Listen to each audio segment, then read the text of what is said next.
In 1899 in New York, Dr. Alexander teaches mechanics and engineering at Columbia University. He's obsessed with science and innovation, but his ramble about Einstein, solar power, and city plans isn't taken seriously.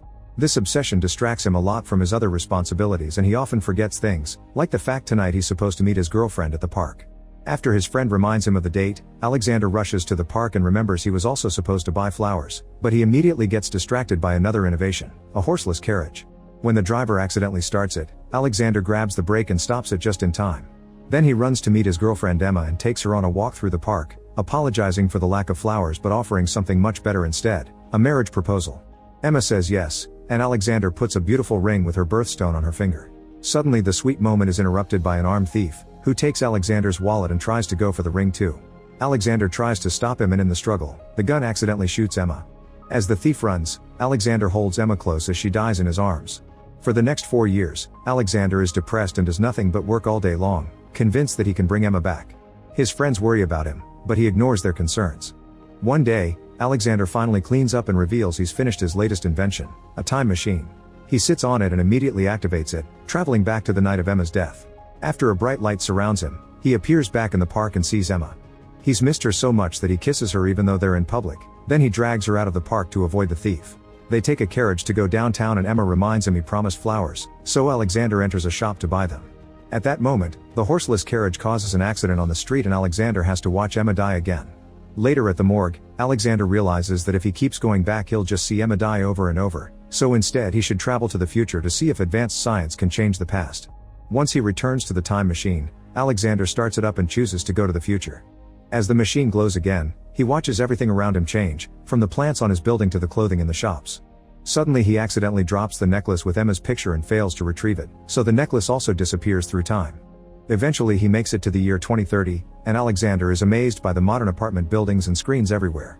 After a random person calls his suit retro, he goes to the New York Public Library, where he discovers books are relics that mustn't be touched.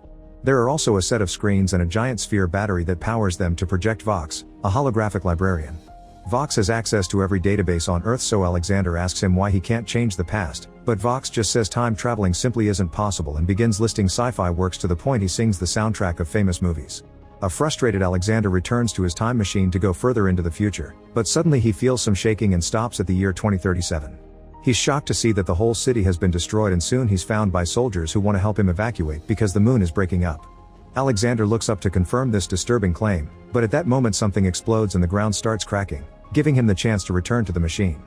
Unfortunately, an earthquake hits the machine and he falls unconscious, so the time trip keeps going for thousands of years.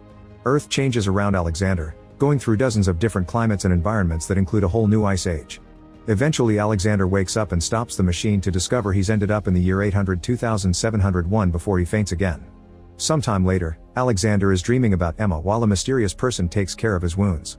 When he finally wakes up, he sees a child called Kaylin watching him, but Alexander can't understand the language he speaks.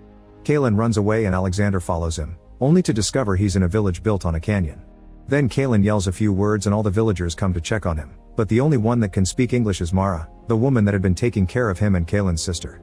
The villagers wonder if they should throw Alexander into the river, so he tries to explain he comes from the past, but Mara translates it into Alexander being a wandering idiot that hit his head. Suddenly they hear a horn announcing it's time for bed, so Alexander goes with Mara and Kaylin to stay the night with them. He also shares some stories with Kaylin about the big city and gifts him his pocket watch. After Kaylin falls asleep, Mara explains that their parents are dead. Then Alexander takes a look outside and sees the broken moon, thinking he's come too far. Later that night, Alexander dreams about a white face calling his name followed by a giant monster head roaring. He wakes up quite startled and discovers Kaylin is also having a nightmare while repeating the word Morlock. Mara quickly calms him down and notices that the pocket watch is missing. When Alexander asks about the nightmare, Mara says they all see the same dream, but refuses to explain what Morlock means. The next day, Mara shows Alexander the collection of building pieces they've collected from around the land. It's thanks to these pieces that they've been able to keep English around, and Mara has been trying her best to preserve the old culture by teaching others.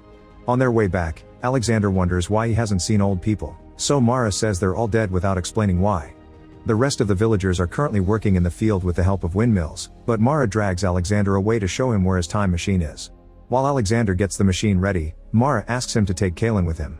Before she can explain why, she hears a noise and runs away to find her brother. Alexander follows her and discovers that the Morlocks are monstrous beings that hunt down the villagers. This is why there aren't any old people, they aren't fast enough to escape. The villagers panic and run as fast as possible as the Morlocks use darts to knock them down. While Mara is looking for Kaylin, she gets hit by a dart too and Alexander rushes to remove it, realizing it has a very smelly substance on it. The villagers try to make it to the river to escape on their boats, but the way is blocked when bigger Morlocks start coming out of the ground. As the people try to find a safe direction to run, these new Morlocks grab the villagers that were hit by the darts and tie them up to then take them away by sinking back into the ground. Suddenly Kaylin yells for help because he's been hit too and a Morlock is coming for him. Mara wants to save him, but Alexander tells her to stay and he goes instead. He pushes the Morlock down just in time, and while Kaylin runs, Alexander gets the creature with a tool then starts running in the opposite direction. The Morlock chases after Alexander, and when it jumps, Alexander dodges it, which causes the monster to roll into the jungle. Then Alexander climbs one of the windmills, and when the Morlock comes back and grabs his legs, Alexander kicks it until it falls. However, the Morlock doesn't give up and quickly climbs the windmill until it reaches Alexander at the top, causing them to struggle against each other until they fall together to the ground. The Morlock grabs Alexander by the neck, ready to kill, but Kaylin shows up and stops him with a torch. At that moment they hear Mara screaming, so the Morlock sinks back into the ground while Alexander and Kaylin run back only to discover Mara is being taken away. Alexander rushes to dig into the sand to find the hole to no avail. Upset and frustrated, he asks the villagers why they don't fight back, and one of them explains this is just how their world works, those who fight back are simply taken first. Then Alexander asks Kaylin where people are taken, but the child answers they aren't supposed to talk about the place where the ghosts are. Later in the evening, Kaylin sneaks out of the village to take Alexander to that place, which turns out to be an old underground cave. Alexander is shocked to discover these are the ruins of the New York Library, and while the books are crumbling into ashes, the battery is still intact. This allows Vox to appear again, and he even remembers Alexander. He explains that humans have evolved into two different species, the villagers that live above and the Morlocks that live underground. Vox once met a villager who managed to escape. Apparently this guy came from the jungle in the east and Alexander only has to follow the breathing to find it. Kaylin and Alexander immediately take off and follow the breathing sound through the jungle until they find the giant head from their dreams, which is supposed to keep people away. Alexander tells Kaylin to return to the village and light a fire, that way he can find the way back after rescuing Mara. Before leaving, Kaylin tells him the watch is missing. Then Alexander enters the statue's mouth only to suddenly slip and fall, saving himself at the last second. He holds tightly while a bunch of bats flies very close to him, then he slowly climbs down until he finds some machinery that indicates he's on the right path. Suddenly Alexander sees a few Morlocks walking by, so he hides behind a wall and sneaks around carefully until he finds the whole group working together. Alexander goes down an empty corridor and finds a pile of villager clothes that includes Mara's necklace, but he also sees a bunch of disturbing tools. As he walks back in shock, he accidentally falls into a pit filled with skeletons that confirm his suspicions. The Morlocks hunt the villagers for food. At that moment a Morlock finds him and immediately locks him away. In this new room, Alexander finds Mara in a cage, but she seems to be unresponsive. When Alexander turns around, he sees a strange pale man known as the Uber Morlock, the leader of his race and the pale face for the dreams. He explains that after the moon fell, Earth couldn't sustain humans anymore. Some people managed to survive above, but the rest escaped underground. They spent so many centuries down there that when they tried to come out again, the sun hurt them, so in the end they bred themselves into different castes. Some of them have good eyes and ears, and others have big muscles. The Uber Morlock belongs to the caste that expanded the cerebral abilities, so he's able to see and control others' thoughts.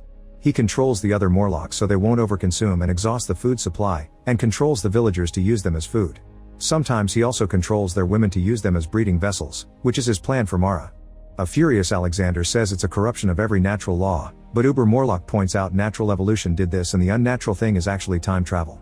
Then he grabs Alexander by his neck and sees into his mind before letting him go into a mental image of what he could have had. Alexander finds himself in his original home, surrounded by successful inventions and his wife Emma with a couple of kids. However, the illusion quickly goes away and Uber Morlock explains why the past can't be changed. Alexander built the time machine because Emma died, so if she lives, then the machine isn't made and Alexander can't use it to go save her in the first place. At that moment Uber Morlock makes the machine appear and tells Alexander to go since he has his answer. Alexander sits in the machine, but before leaving, he asks Uber Morlock for the missing watch. When the guy comes closer to give it to him, Alexander grabs him, activates the machine, and starts fighting him. Alexander's hits aren't strong enough to hurt a strong creature like Uber Morlock, but at least he manages to disarm him when Uber Morlock reveals a knife. Then Alexander is grabbed by the neck again, so he hits the machine to make it lose steam, which hits Uber Morlock on the face and makes him fall. At the last second, Uber Morlock grabs Alexander's neck, but Alexander makes the machine go faster into the future and the hanging monster ages at a great speed until he's nothing but ashes. When Alexander finally stops the machine, he's billions of years in the future and discovers the Morlocks have ended all life on Earth. However, he doesn't give up. He goes back and saves Mara from the cage, then he connects the time machine to the watch and activates it, blinding the Morlocks that are coming for them. Alexander and Mara lock the door behind them and run away until they make it to the main room, where Alexander is hit by a dart. Mara knocks down the attacking Morlock, but the noise alerts the other ones, who start chasing them by following the smell of the dart. The duo runs fast through the corridor and Alexander throws his jacket away to distract the Morlocks with the smell while they start climbing out of the cave. At that moment, the pocket watch causes the machine to malfunction and it suddenly explodes, killing every Morlock in the cave. The duo is saved just in time by the villagers brought by Kalen, and together they move away right before the giant head also explodes, sending a damaging wave through all the tunnels. Alexander isn't sad to have lost the machine because he's found a new home here, and he gets together with Mara. Sometime later, Alexander brings Vox out of the cave so he can educate the village kids, then he takes Mara and Kalen to see the spot where his house used to be. At the same time in the present, Alexander's friends are a bit worried that he's been missing for a week, but at the same time they're glad if it means he's finally found happiness. Make sure to subscribe and turn on notifications so you can watch more videos like this. Thanks for watching.